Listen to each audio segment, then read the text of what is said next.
Legends of Saints and Sinners by Douglas Hyde. The Friars of Urlaur. Preface. There is scarcely another country in Europe, outside perhaps of a part of Switzerland and the Tyrol, in which there is the same veneration for purity and female chastity as in the Irish-speaking provinces of Ireland. In the pathetic and well-known song which begins Ta me sinte ardo thuamba, I am stretched upon thy tomb, the man who was in love with the maiden who had died says, The priest and the friars wear faces of gloom at me loving a maiden, and she cold in her tomb. I would lie on your graveside to shield you from rain. This, the thought of you, their love, has numbed me with pain. When my people are thinking that I am asleep, it is on your cold grave, love, my vigil I keep. With desire I pine, and my bosom is torn. You were mine, from your childhood, my Storeen. But the mourner is not left entirely without comfort when he remembers the purity of her who had died. You remember the night neath the thorn of the world, when the heavens were freezing and all things were cold. Now thanks be to Jesus, no tempter came o'er you, and your maidenhood's crown is a beacon before you. In the story about St. Peter, we saw how our Lord is made to say that the old drunkard, who had kept a woman from evil, had done more good than the friars themselves. The following story seems to contain the same moral. It shows how it was not in the power of anything except virginity itself to banish the foul and evil spirit which had invaded the peace of the friars. There is a certain humor in the way in which the laziness, drunkenness, and carelessness of the piper are portrayed, for by this is thrown into better relief the excellence of the only good deed he had performed. The monastery of the friars is on the brink of the lake called Urlaur, floor, or Lar on a map. Urlaur, slaughter site, suggested in the text, is only folk etymology. The remains are still to be seen just inside the borders of the county Roscommon, and on the brink of the county Mayo. The monastery was built by Edward Costello and his wife Finula, a daughter of the O'Connor Don, for the Dominican friars, and was dedicated to St. Thomas. The Dominicans settled in it about the year 1430. On the dissolution of the monasteries, it was granted to Lord Dillon, and it has now, with the rest of his enormous property, been bought by the Congested Districts Board and distributed amongst the tenants. We are told that there was once a town there, but there is now no trace of it. The monastery, being in such a retired spot, was set aside for the reception of novices throughout Connacht. The pattern here spoken of, i.e. the gathering, held in honor of the patron saint, used to take place on the 4th of August, St. Dominic's Day. The place is 4 or 5 miles from the town of Kilkelly, and Tavron, or Tauron, where the piper came from, is a townland between Balgardine and Lou Erret, not very far from Urlaur. For the original, see Religious Songs of Connacht. The story. In times long ago, there was a house of friars on the brink of Loch Urlaur, but there is nothing in it now except the old walls, with the water of the lake beating up against them every day in the year that the wind bees blowing from the south. Whilst friars were living in that house, there was happiness in Ireland, and many is the youth who got good instructions from the friars in that house, who is now a saint in heaven. It was the custom of the people of the villages to gather one day in the year to a pattern, in the place where there used to be fighting and great slaughter, when the furbolgs were in Ireland. But the friars used to be amongst the young people to give them a good example and to keep them from fighting and quarreling. There used to be pipers, fiddlers, harpers, and bards at the pattern, along with trump players and music horns. Young and old used to be gathered there, and there used to be songs, music, dancing, and sport amongst them. But there was a change to come, and it came heavy. Some evil spirit found out its way to Loch Urlaur. It came at first in the shape of a black boar with tusks as long as a pike and as sharp as the point of a needle. One day the friars went out to walk on the brink of the lake. There was a chair cut out of the rock about 20 feet from the brink. And what should they see seated in the chair but the big black boar? They did not know what was in it. Some of them said that it was a great water dog that was in it, but they were not long in doubt about it, for it let a screech out of it that was heard 7 miles on each side of it. It rose up then on its hind feet, and was there screeching and dancing for a couple of hours. Then it leaped into the water, and no sooner did it do that, than there rose an awful storm which swept the roof off the friar's house, and off every other house within 7 miles of the place. Furious waves rose upon the lake, which sent the water 20 feet up into the air. Then came the lightning and the thunder, and everybody thought that it was the end of the world that was in it. There was such a great darkness that a person could not see his own hand if he were to put it out before him. The friars went in, and fell to saying prayers. But it was not long till they had company. The great black boar came in, opened its mouth, and cast out of it a litter of bonhams. These began on the instant running backwards and forwards, and screeching as loud as if there were the 7 deaths on them with the hunger. There was fear and astonishment on the friars, and they did not know what they ought to do. The abbot came forward, and desired them to bring him holy water. They did so, and as soon as he sprinkled a drop of it on the boar and on the bonhams, they went out in a blaze of fire, sweeping part of the side wall with them into the lake. "1,000 thanks to God," said the Father Abbot. "The devil is gone from us." But my grief he did not go far. When the darkness departed, they went to the brink of the lake, and they saw the black boar sitting in the stone chair that was cut out in the rock. "Get me my currach," said the Father Abbot, "and I'll banish the thief." They got him the currach and holy water, and 2 of them went into the currach with him.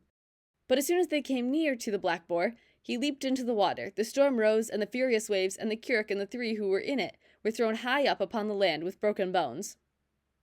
They sent for a doctor and for the bishop, and when they told the story to the bishop, he said, "There is a limb of the devil in the shape of a friar amongst you, but I'll find him out without delay." Then he ordered them all to come forward, and when they came he called out the name of every friar, and according as each answered, he was put on one side. But when he called out the name of Friar Lucas, he was not to be found. He sent a messenger for him, but could get no account of him. At last the friar they were seeking for came to the door, flung down a cross that he had around his neck, smote his foot on it, and burst into a great laugh, turned on his heel and into the lake. When he came as far as the chair on the rock, he sat on it, whipped off his friar clothes, and flung them out into the water. When he stripped himself, they saw that there was hair on him from the sole of his foot to the top of his head, as long as a goat's beard. He was not long alone. The black boar came to him from the bottom of the lake, and they began romping and dancing on the rock. Then the bishop inquired what place did the rogue come from, and the Father Superior said that he came a month ago from the north, and that he had a friar's dress on him when he came, and that he asked no account from him of what brought him to this place. "You are too blind to be a superior," said the bishop, "since you do not recognize a devil from a friar." When the bishop was talking, the eyes of everyone present were on him, and they did not feel till the black boar came behind them, and the rogue that had been a friar riding on him. "Seize the villain! Seize him!" says the bishop. "You didn't seize me yourself," says the villain, "when I was your pet hound, and when you were giving me the meat that you would not give to the poor people who are weak with hunger. I thank you for it, and I'll have a hot corner for you when you leave this world." Some of them were afraid, but more of them made an attempt to catch the black boar and its rider. But they went into the lake, sat on the rock, and began screaming so loud that they made the bishop and the friars deaf, so that they could not hear one word from one another, and they remained so during their life, and that is the reason they were called the deaf friars. And from that day to this, the old saying is in the mouth of the people, "You are as deaf as a friar of Urlaur." The black boar gave no rest to the friars, either by night or day. He himself, and the rogue of a companion that he had, were persecuting them in many a way, and neither they themselves nor the bishop were able to destroy or banish them. At last they were determining on giving up the place altogether, but the bishop said to them to have patience, till he would take counsel with St. Gerald, the patron saint of Mayo. The bishop went to the saint, and told him the story from beginning to end. "That sorrowful occurrence did not take place in my county," said the saint, "and I do not wish to have any hand in it." At this time, St. Gerald was only a higher priest in Tyrol, but anything he took in hand succeeded with him, for he was a saint on earth from his youth. He told the bishop he would be in Urlaur at the end of a week, and that he would make an attempt to banish the evil spirit. The bishop returned and told the friars what Gerald had said, and that message gave them great courage. They spent that week saying prayers, but the end of the week came, and another week went by, and St. Gerald did not come, for not as is thought does it happen. Gerald was struck with illness, as it was fated for him, and he could not come. One night the friars had a dream, and it was not one man alone who had it, but every man in the house. In the dream each man saw a woman clothed in white linen, and she said to them that it was not in the power of any man living to banish the evil spirit, except a piper named Donogh O'Grady, who is living at Tovrom, a man who did more good, says she, on this world than all the priests and friars in the country. On the morning of the next day, after the matin prayers, the superior said, "I was dreaming, friars, last night about the evil spirit of the lake, and there was a ghost or an angel present who said to me that it was not in the power of any man living to banish the evil spirit, except of a piper whose name was Donogh O'Grady, who is living at Tovron, a man who did more good in this world than all the priests and friars in the country." "I had the same dream too," says every man of them. "It is against our faith to believe in dreams," says the superior, "but this was more than a dream. I saw an angel beside my bed clothed in white linen." "Indeed, I saw the same thing," says every man of them. "It was a messenger from God who was in it," said the superior, and with that he desired 2 friars to go for the piper. They went to Tovron to look for him, and they found him in a drinking house, half drunk. They asked him to come with them to the superior of the friars at Urlaur. "I'll not go 1 foot out of this place till I get my pay," says the piper. "I was at a wedding last night, and I was not paid yet." "Take our word that you will be paid," said the friars. I won't take any man's word for it. Money down or I'll stop where I am. There was no use in talk or flattery. They had to return home again without the piper. They told their story to the superior, and he gave them money to go back for the piper. They went to Tavron again, gave the money to the piper, and asked him to come with them. Wait till I drink another noggin. I can't play hearty music till I have my enough drunk. We won't ask you to play music. It's another business we have for you. O'Grady drank a couple of naggins, put the pipes under his oxter, armpit, and said, I'm ready to go with ye now. Leave the pipes behind you, said the friars. You won't want them. I wouldn't leave my pipes behind me if it was to heaven I was going, says the piper. When the piper came into the presence of the superior began examining him about the good works he had done during his life. I never did any good work during my life that I have remembrance of, said the piper. Did you give any alms during your life? Said the superior. Indeed, I remember now that I did give a 10-penny piece to a daughter of Mary O'Donnell's one night. She was in great want of the 10-penny piece, and she was going to sell herself to get it, when I gave it to her. After a little while, she thought about the mortal sin she was going to commit. She gave up the world and its temptations and went into a convent, and people say that she passed a pious life. She died about 7 years ago, and I heard that there were angels playing melodious music in the room when she was dying. It's a pity I wasn't listening to them, for I'd have the tune now. Well, said the superior, there's an evil spirit in the lake outside that's persecuting us day and night, and we had a revelation from an angel who came to us in a dream that there was not a man alive able to banish the evil spirit but you. A male angel or female? Says the piper. It was a woman we saw, says the superior. She was dressed in white linen. Then I'll bet you 5 10-penny pieces that it was Mary O'Donnell's daughter was in it, says the piper. It is not lawful for us to bet, says the superior, but if you banish the evil spirit of the lake, you will get 20 10-penny pieces. Give me a couple of naggins of good whiskey to give me courage, says the piper. There is not a drop of spirits in the house, says the superior. You know that we don't taste it at all. Unless you give me a drop to drink, says the piper, go and do the work yourself. They had to send for a couple of naggins, and when the piper drank it, he said that he was ready, and asked them to show him the evil spirit.